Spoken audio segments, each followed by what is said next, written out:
नव्या दिवसाची नवी बातमी।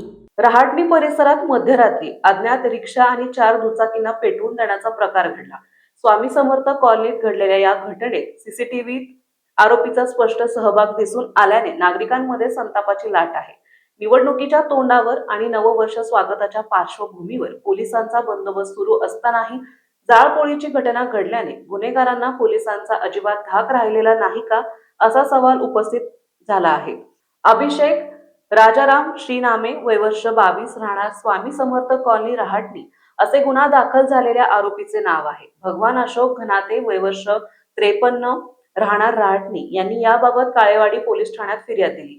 फिर्यादी हे कुटुंबासह तुळजापूर देवदर्शनावरून परत आल्यावर घरासमोर पार्क केलेली रिक्षा आणि दुचाकींना मध्यरात्री आग लावण्यात आली। नागरिक आणि अग्निशामक दलाच्या मदतीने आग आटोक्यात आणण्यात आली, मात्र तोपर्यंत 4 दुचाकी आणि रिक्षा आगीत खाक झाल्या।